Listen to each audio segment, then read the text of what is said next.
Welcome to the Soulful Marriage Conversations podcast. I am Elbity Riggins, founder of the 90-Day Marriage Plan, host of Marriages That Matters live talk show, life and relationship coach, and author.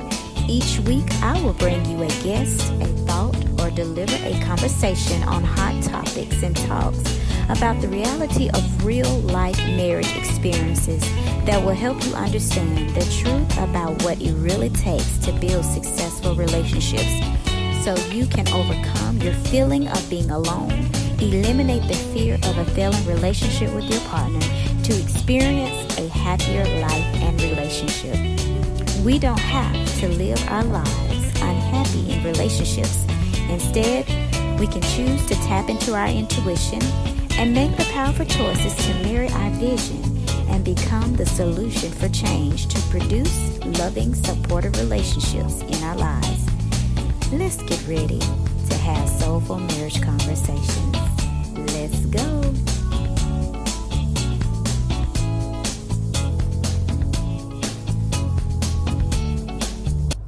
Well, it's so wonderful to be back on the show.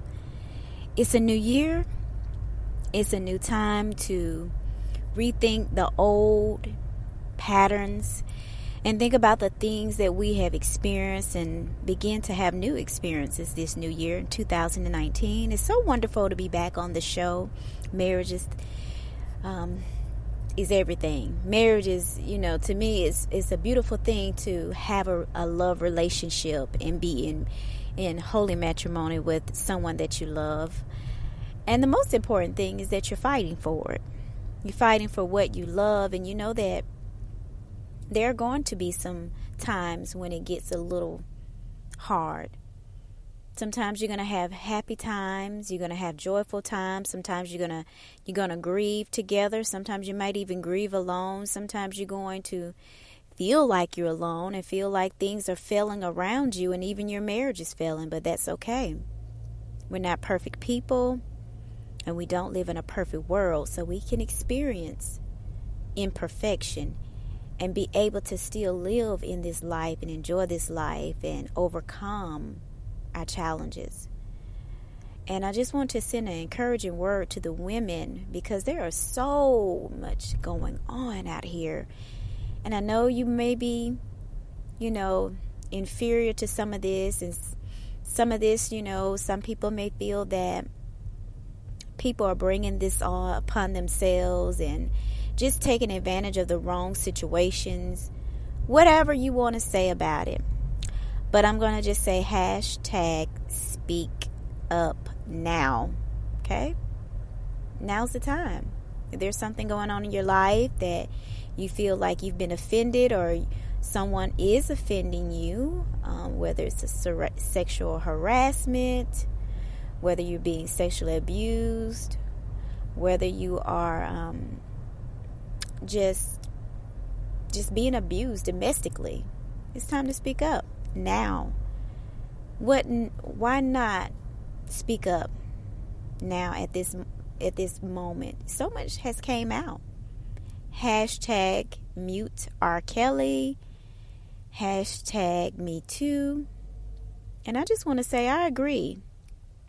I agree that as women, we have got to stay together. We got to stand together, and we got to be relatable. We got to understand that every woman has an issue, has been through an experience in their life and in their relationship with someone else. At once upon a time in their life, they may have experienced or know someone that has experienced some type of abuse. And we have to put a stop to this thing. Let's not go into the new year being really mild-mannered and quiet and passive about the things that we see, that we know needs to be addressed. And that's in our relationships. That's the relationship you have with yourself and others. If you know that there's some type of abuse, mental abuse, emotional abuse, physical abuse, sexual abuse, let's not sit back and watch this stuff happen. And just allow ourselves to exit ourselves from that situation just because it's not you. Or if it's you and you feel like, I don't want anyone to know. I don't want to feel rejected. I don't want to feel ashamed. I don't want anyone to blame me, to say that it's my fault. No, you need support. I know what you're going through. I know what you've been through, because I've too experienced sexual harassment. I too have experienced physical abuse. I too have experienced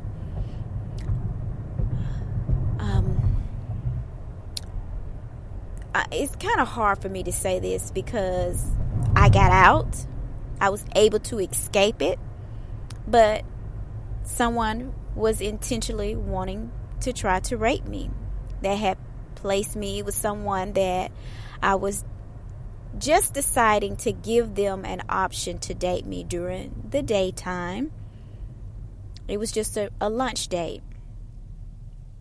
And we think it's so easy to, talk to someone for a little while. We talk to them on the phone when you're starting relationships, and you build a relationship with this person, and then you decide after a few months, and I'm saying a few because it was a few months, you decide to go out and say, okay, we can have a date. We can have a lunch date during the middle of the day. And they decide they want to attack you in the car. They want to come on to you very strongly, and you have not welcomed them into your space, your intimate space. And they want to bound you and hold you down, to force themselves on you. That's not okay. Fortunately for me,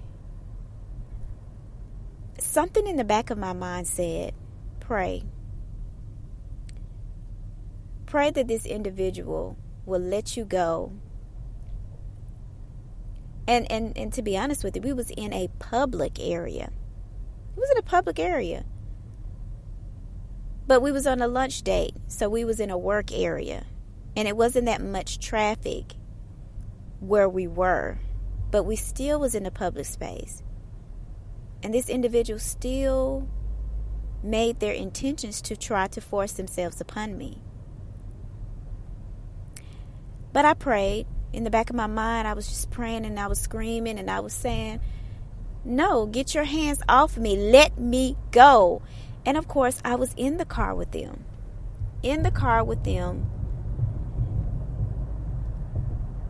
And I just had to say to myself, this can never be me. This can't be me. And I said, God, if you let me go, I would never, ever go back to talk to this individual again in my life. And when I was able to get out of that car, I never looked back. And I realized from that point is that they don't care. Some men do not care. However, I was a young girl. I think I was probably about 19 years of age. I was probably about 18. And this young man was just as young as I was. But he seemed to pry on vulnerable young women that he felt like he could force himself on. And it just happened to be me at this time, at that particular time.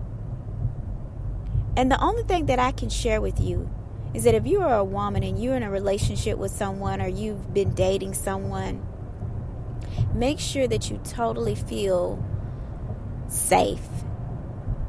Look for the signs. Look for the warnings. And don't allow yourself to feel like you're not worthy enough to continue to protect yourself in the relationships that you have. Because you do. You have that right. You were born with that right. And I want to say this as well, is because sexual harassment on your job, you feel inferior to your bosses, to people that are authoritative leaders. Been there too. I've been sexually harassed on my jobs when I was 17 and 18 years old. I've experienced it when I was in my early 30s, and I knew it was wrong. But when I was 17, I was inferior. I was afraid. I was afraid that I would lose my job. I was afraid that people wouldn't believe me. I was afraid that people would speak negatively about me and think that it was something that I was actually intentionally trying to get out of this individual. So I understand some of these young girls that experience someone that is in a higher position or have a influential position, meaning they have people that would stand behind them and speak on their behalf, and they have the power and the ability to make you disappear and make you feel like you're nothing. You could lose your job, you could lose your position, things to that nature. I understand. I had to make a decision that I was going to walk away from this. I was going to protect myself and move myself from that positioning in my life. And that's what I did. I've been through this thing with you all, so hashtag me too. I've been through this. I've experienced where things have happened and they should not have happened because of male figures, teachers, people in authoritative positions. They think that they can control and they can do things, and they're so powerful, and they think that they can manipulate and intimidate you to try to have their way, to force themselves to get what they want from you. But you have that right to stand, and don't be afraid. If you are afraid, go and talk to someone that you know and that you can trust, and share. Don't keep this a secret. Share. Talk to them about what you're experiencing. Talk to them about what's being said to you and how it's making you feel. Don't respond to the predator. Meaning, when I say don't respond to the predator, I'm saying simply, do not allow that predator to confuse you to go along with them. Don't go along with it. When they present themselves as a predator the first time, don't respond in the way that they want you to respond. Walk away, and then you find you someone that you can talk to that will support you and help you walk through that process of what's the next step. Don't ever feel like you have to enable bad behavior, or that you have to do things that you don't necessarily have to do, because you don't. I'm going to get off that soapbox for a minute, but I just want to encourage all the sisters out there and the young ladies to just stay encouraged and to don't fear this thing that's going on, but let's speak up, and let's speak up now about it, and let's get totally on board about the things that we need to change in our lives and the things that we need to do differently, so things will get better for us, and things will not destroy us, because we don't have to be destroyed, and we don't have to be women that experience this horrible experiences that we have. We need to change that. And the way we can change it, first of all, is that we have to start speaking up, number one. Number two is that we do have to start setting better examples as women. Number three, we have got to understand that we have to honor ourselves as women. So that means, and this is something that we need to say and we need to mean, this thing that we have going on, that we see, we need to be able to address it. We need to address these issues. We need to get out and we need to have conferences. We need to go to the schools. We need to talk to our daughters, our young girls. We need to be better role models. We need to we need to keep record, and we need to stop holding back, and we need to stop being afraid, and we need to honor who we are as women. And I believe that when we begin to do this and we work together as a team, things will change. Things will get better. So that's my little soapbox for today. But I want to share something with you, ladies. 2019 is a great year. I mean, if you don't feel like this is a year of opportunity, then shame on you. And I'm going to say shame on you because remember this, every day is a new opportunity. You get the opportunity to decide what your life is going to be like. So if you haven't even thought that this is a new beginning, that's the reason why I say shame on you. So right now, I'm giving you an opportunity to redeem yourself by telling you that you can start today. If you haven't thought about your new intentions, if you haven't thought about the new love that you want to create for yourself in your marriage and your relationship, then you get an opportunity to do it today and redeem yourself back. But I want to tell you this, that, I mean, I can look back over 2018 and I can tell you I've went through some major challenges in my relationship, in my life. And some of it did take me back. Some of them set me back. I want to say humongously, tremendously. I mean, majorly. It set me back, and I wasn't in the best place of my life. I am not ashamed to say that every struggle that you go through is a reason. It's seasons for things. It's seasons for struggle. And sometimes we look at our struggles and we say, wow, how could I even go through that? How could I even stand that? But you got to understand that we're not here to live for yesterday or next week, next month, next year. We're here to live for today. If we are not living in the present moment right now and experiencing this life to the fullest, then we're not living. Because we're either, if you're living in the past, you're reliving the experiences that you had. You just staying stuck in that, I'm going to say, the crazy cycle of what happened and what you've been through. And that keeps you stuck. The past keep you stuck if you're not allowing the past to be a stepping stone into the present. And if you're constantly gauging in on, I've been through this, I went through that, and I'm so depressed, or I'm so hung up on what that person did to me, how my husband hurt me, and all of that, and I can't understand why he did what he did, and I'm still hurt. I'm just really hurt. I'm broken. You're going to stay broken. You're going to stay stuck. You're going to stay hurt. You're going to stay in bondage. You're going to stay there.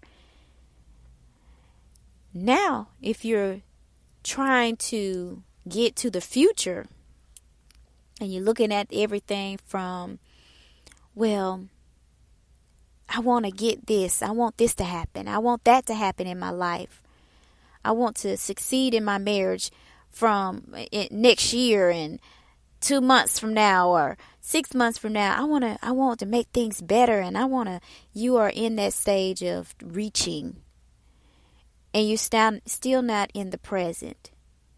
You're not exploring today because you're so far out of touch because you're trying to reach for tomorrow. Stay in today. Stay in the present moment. What can you do today to change tomorrow and the next and the next and the next? It's not about what you can do tomorrow to change your life. It's what you can do today to change your life. We need to stay in the present. Yes, we need to set goals for our future, but it's the present that creates our future. And if we don't understand that, then we'll never be able to be our best selves because we're not in touch with our present self. And so for me, I can share with you is that for much of 2018, I went through a lot of major struggles. I went through a lot of choices that I made, and some of those choices that I made, I was not fully satisfied with, because when you make decisions because of, I'm going to say it like this.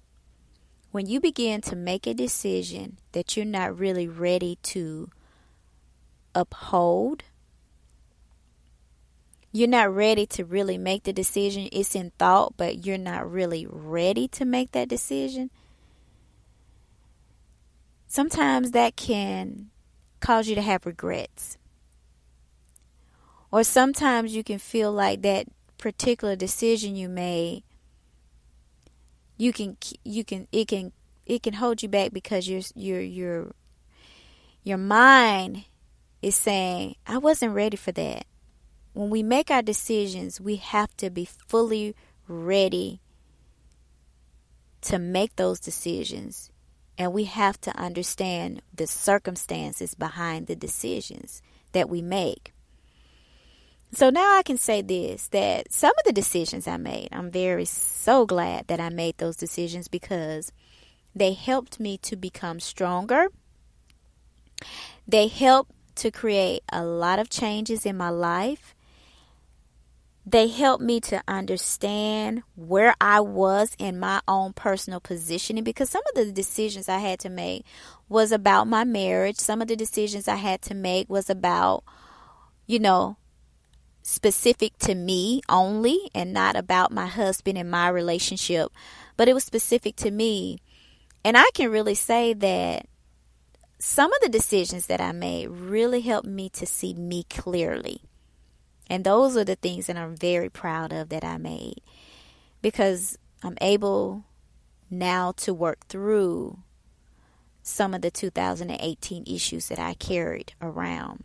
And that some of these problems I was carrying with me was way back when, and they were still showing up every day in my life. And I didn't realize that, okay, they had just begun. I'm thinking they just started in 2018, but no, they had been with me all along. I just never knew to address them. And because of the decisions I made in 2018, it helped me to be able to address them this year, 2019. So I'm glad that I made some of the decisions I made, because it got me in a position. It helped me to get myself in a position where I was able to really look in my own lenses from a different perspective. And look at my life. Look at the relationship I had with my husband. Look at the relationship I had with myself. And really begin to understand that this is why I'm not happy about some things. Based on how I was experiencing my personal life and my personal journey in my marriage, and just my relationships in general. My children, myself, my husband, in my marriage, my relationship with other individuals. I just realized that I had a lot of things that I need to work through. And I began to do that in 2018. But I'm able to see a lot more clearer now than I was then, because right now I'm living in the present moment. I'm living in today, right now, what I'm dealing with today, not the past anymore, and not focusing on my future. I'm focusing on right now, what I want to change and what I want to create right now. And it feels so good. It really feels so good to be in this place, to be in a time of my life right now where I feel like I get a chance to do everything over, do everything right.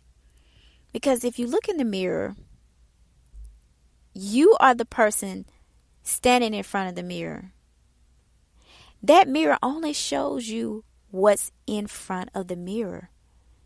And that's the way you need to take every day of your life. Deal with what's in front of you right now.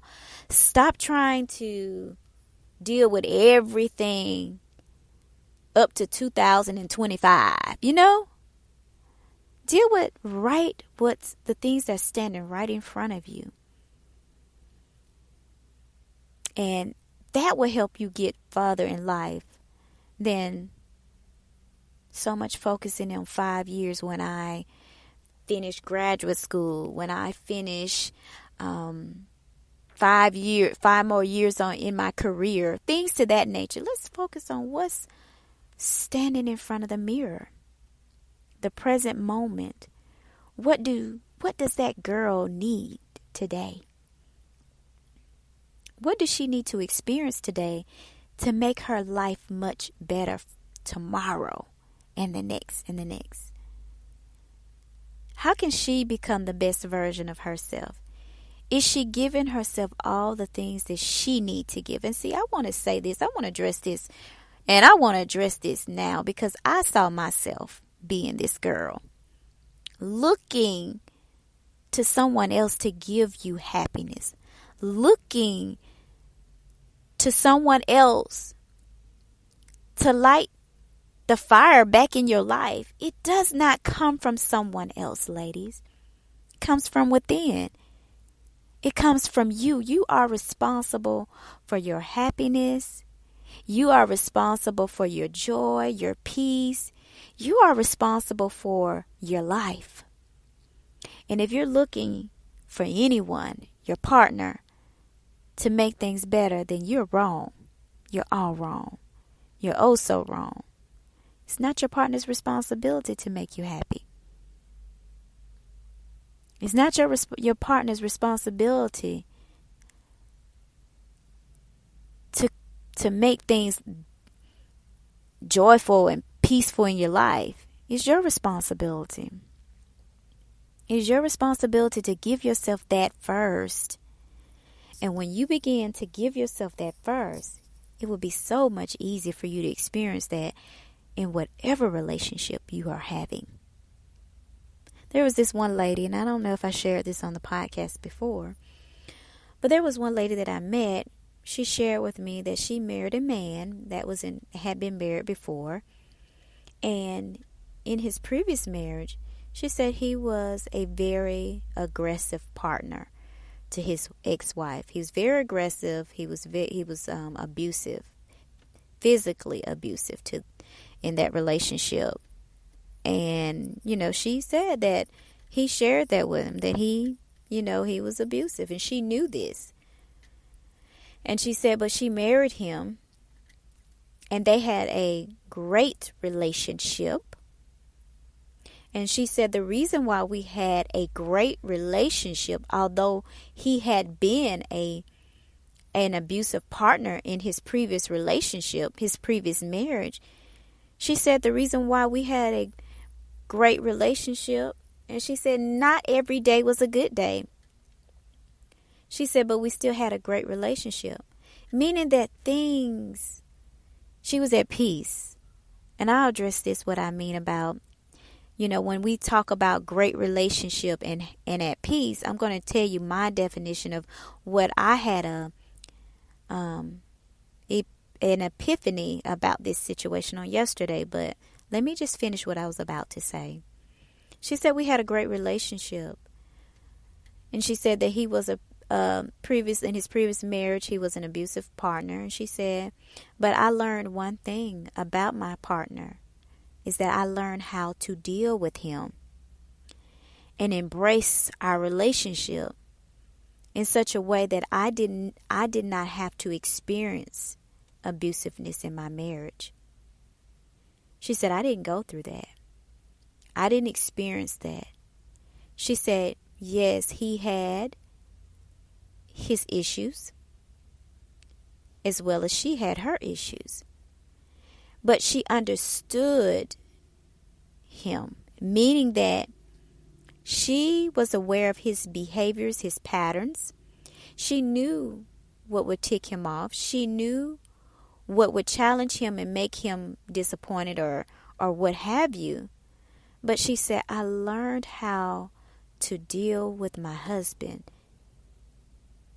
in such a way that he didn't feel the need to be aggressive.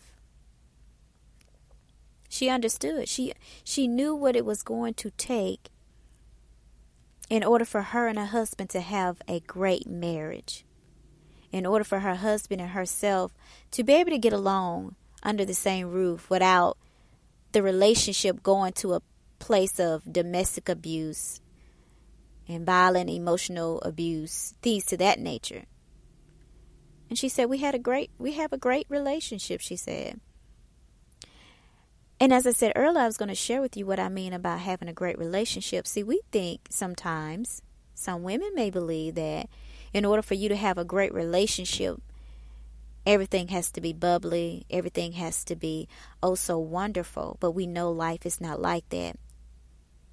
You're going to experience challenges and disappointments, disagreements, sadness, joy, peace, upsetness, whatever in your lifetime, in your relationship. You're going to have some ups and downs. And just because you have bad days and you have bad experiences, just because your partner may make mistakes and mess up and he hurt you, he say things that maybe he shouldn't say. Sometimes you may even feel like he doesn't love you. But that doesn't mean because you've had times in your relationship that you experienced this, that you don't have a great relationship. There's a reason why we have good days and bad days in our lives. Sometimes we feel good and sometimes we don't. Our feelings and our emotions are here for a reason, because if we always had, and I want you to think about this, if you always had good days, would you be growing? Would you be able to get closer to individuals if you always had good times? Is it necessary? And I'm just a food for thought. This is a question. I just want you to think about it. Is it necessary for us to have bad days and good days combined together, intertwined together? Is it necessary? And if you think that it is necessary, then ask yourself, what's the purpose? What's the purpose for having good days, and what's the purpose for having bad days? When you have these days, what does it do for you? What does it bring to you when you have good days? And what does it bring to you when you have bad days? And some people may say, well, bad days, it just make my things go horribly bad. You know, I'm not feeling good. I make bad decisions. I'm upset. And everything. But when the next day comes, when the tomorrow comes from that bad day, it makes you appreciate the new day even more, right? It makes you sometimes reflect back on how the day before was and how you're going to prepare yourself for the next day. So I think it's necessary that we have good days and bad days. I think it's a blessing. I think that sometimes we can look at it and feel like we're losing out if we experience trials, or if we experience some hard times in our relationships, but we're not. Sometimes we're growing when we're experiencing challenges. And that's the reason why I can say that you can have a great relationship and still experience challenges. When you're at peace, I think that I think that's the greatest thing to have, peace. I thought back to some times in my life where I really was at peace with everything. And peace for me is like contentment. Like today, I'm content with what today looks like. I'm well with it. It's ease. That's what peace feels like. It's ease. It's grace. It's contentment. It's like I'm good with where I am today. Because where I am today is going to get me to my tomorrow. I've done enough for today that I'm at peace with today. And it feels good. And that's when I know that I've achieved what I want to achieve. Because I have peace with where I am. And when you have peace in your relationship, then you're in a good place. There's nothing wrong with being content. But it's something wrong when the contentment is not giving you peace. If you don't have peace, you're content, but you're not at peace with it, then there's a problem. Because then you're just doing something. You're not really okay with that. You're just doing something. But when you are content and you have peace, then you're good. You're really good. And you can experience great things when you're content and have peace with where you are. And so I just want to put a little buzz in your ear for the new year, bringing in 2019. We're just going to jumpstart this podcast all over again. We're going to rock and roll. Every week, we're going to bring you discussions and conversations about the reality of real life marriage experiences. And this is my experience for 2019. There's a lot of things that's, bomb drops, the thing that we talked about in the beginning about hashtag me too, hashtag mute R. Kelly, hashtag speak up now. That's my theme. Hashtag speak up now, because now is the time to make some changes. Start speaking up about some things that you've experienced in your life, not for the bad, but for the good. Make sure that you have good intentions of the things that you're doing, and make sure that you are totally in line with the desires that you have, so that when you do make the decisions, that you don't regret them. I will see you on the next podcast, ladies. I thank you for joining me here today, and you have been a blessing to me, as well as I hope I've been a blessing to you. So you have a wonderful day, and we'll see you on the next podcast. If you like this show, then I ask you to rate, subscribe, and review. Also, if you have any questions that you would like to have answered on the show, I invite you to send your questions for the podcast to support@albanyriggins.com, and I will be sure to answer your questions on the show. Also, if you would like to be a part of my coaching program, please go to albanyriggins.com and sign up for a customized call just for you, so we can see if you're a good fit for our 90-day marriage plan, or for any additional coaching services that we provide. See you on the next podcast.